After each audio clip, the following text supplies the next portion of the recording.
हम लोगों ने पहले 23 तारीख को सीडीओ साहब को एक ज्ञापन दिया था।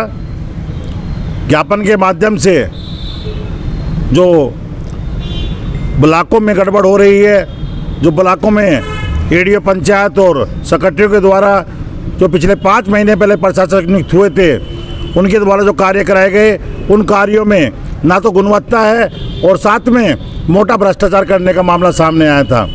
ये बात हमने सीडीओ साहब को बताई और उनसे इसकी जांच करने की भी हमने मांग की थी।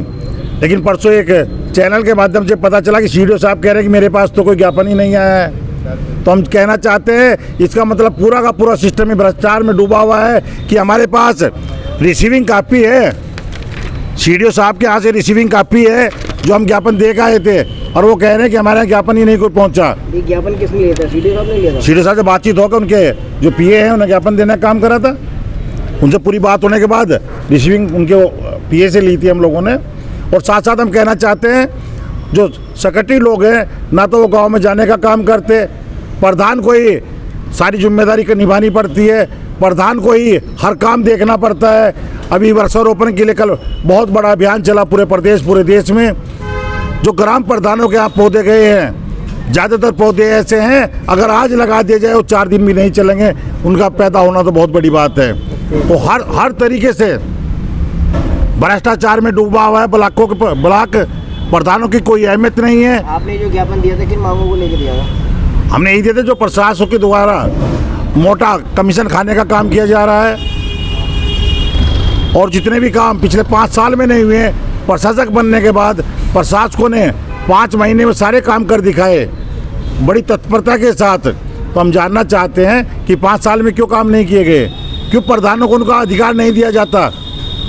प्रधानों को उनका अधिकार नहीं दिया जाता है क्योंकि प्रधान जो कार्य करना चाहते हैं वो नहीं कर सकते, ऊपर से आदेश आवेगा ये कार्य करना है तो वही कर सकते हैं। हम साफ तौर पे कहना चाहते हैं प्रधानों के अधिकार उन्हें दिए जाएं। साथ में जो हमने जांच मांगी है उसे जांच को कमेटी के द्वारा बिठाकर जांच की जाए, और जो अधिकारी उसमें लिप्त पाए जाएं उन्हें तत्काल प्रभाव से सस्पेंड कर ग्राम प्रधानों के लिए सुनिश्चित किया जाए कि सेक्रेटरी पटवारी हर हफ्ते गांव में बैठने का काम करें, जिससे गांव की जनता को सुकून मिल सके।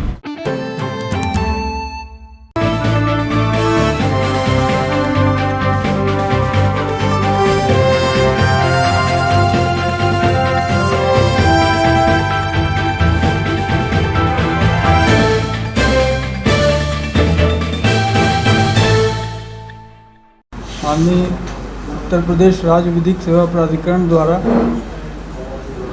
राष्ट्रीय लोक अदालत का आयोजन 10 जुलाई 2021 यानी इस जो शनिवार आने वाले शनिवार को समस्त भारतवर्ष में उत्तर प्रदेश में सभी जनपदों में किया जा रहा है। राष्ट्रीय लोक अदालत जनपद सहारनपुर में जनपद मुख्यालय एवं समस्त तहसीलों में आयोजित की जा रही है। राष्ट्रीय लोक अदालत का उद्देश्य यह है कि हमारे जितने भी वादकारियों के वाद न्यायालयों में लंबित हैं, उनमें सुलह समझौते के आधार पर अधिक से अधिक वादों का निस्तारण सुनिश्चित करते हुए वादकारियों को लाभान्वित किया जाए। सुलह समझौते के आधार पर जो निर्णय होते हैं उनकी कोई अपील नहीं होती, और साथ ही इसमें किसी पक्ष की न तो जीत होती है न ही हार होती है। दोनों ही पक्ष इसमें संतुष्टि का अनुभव करते हैं एवं उनके बाद निस्तारण होने के उपरांत हमारे न्यायपालिका एवं अन्य जो राजस्व न्यायालय और भी न्यायालय जो हैं, सभी में लंबित वादों में काफ़ी कमी आती है, जिससे वादों का बोझ भी विभिन्न न्यायालयों पे कम हो जाता है और आवश्यक प्रकृति के वाद ही न्यायालयों में रह जाते हैं। तो न्याय की दृष्टि से लोक अदालत का यह उद्देश्य सभी के हित में है, वादकारियों के हित में है, हमारी न्यायपालिका के भी हित में है। और मैं जनपद सहारनपुर के सभी वादकारीगण से अपील करूंगा कि आगामी लोक अदालत 10 जुलाई को अपने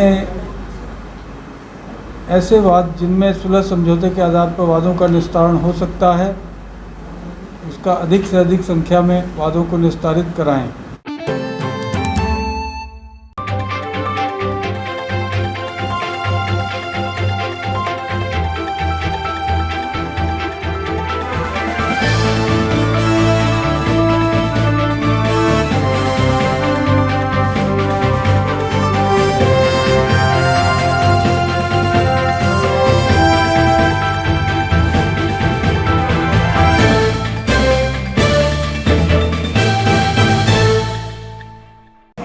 देखिए, यहाँ इसलिए आज की हमने समाज के प्रमुख लोगों की एक बैठक बुलाई है। इसके पीछे कारण ये है कि लोकतंत्र के अंदर हमें ये अधिकार मिला प्रत्येक नागरिक को कि वो चुनाव लड़ सकता है, किसी को सपोर्ट कर सकता है, किसी का साथ रख सकता है। लेकिन जबरन साजिश और षड्यंत्र रचने के बाद अगर किसी की भावनाओं को कुचलते हुए उसको चुनाव की लाइन से अलग खड़ा कर दिया जाएगा तो फिर ये लोकतंत्र की हत्या की संज्ञा में आता है। चाहे वो सत्ता पक्ष हो, मेरी पार्टी, अगर उन्होंने कोई उत्पीड़न किया है तो वो दोषी है उस बात की। और यदि नवीन कटाना जी की पार्टी बसपा के जो उच्च पदाधिकारी हैं उन्होंने आर्थिक नुकसान भी दिया, सामाजिक और राजनीतिक नुकसान भी नवीन को दिया, तो इसका बदला लेंगे। पूरा समाज एकजुट होकर सड़कों पर उतरेगा और ये स्थिति कर देंगे कि बहुजन समाज पार्टी इस सहारनपुर के अंदर तो चुनाव लड़ने की स्थिति में भी ना हो। इसलिए हम समर्थन देने के लिए मेरठ की क्रांति धरा से मैं मुखिया गुजर यहाँ पहुँचा हूँ कि समाज यहाँ अपने आप को अकेला ना समझ ले या नवीन अपने आप को अकेला ना समझ ले। और ये गुंडे लोग बसपा के जिन्होंने इनका किसी और नाम से जो पैसा भी इनसे लूट लिया है, वो पैसा भी इनकी गर्दन पर हाथ डालकर वापस लाने का काम करेंगे। गुजर एकता जिंदाबाद, गुजर एकता।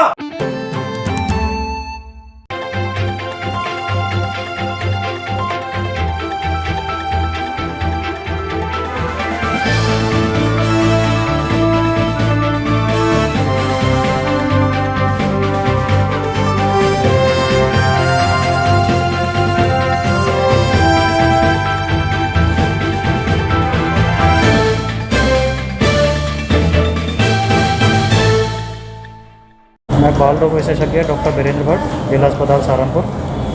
क्या पूरा मामला है डॉक्टर साहब जो ये झुलसे हुए लोग हैं? नहीं, हमारे पास अभी भी इमरजेंसी में 4 लोग आए थे झुलसे हुए, जिसमें से हमने 3 लोग को भर्ती कर दिया बर्न वार्ड में। तीनों के 3 जो आए थे वो सुनने में आया कि इलेक्ट्रिक बर्न से जले हुए है ना, और उनको हमने भर्ती करके इमरजेंसी में रख दिया।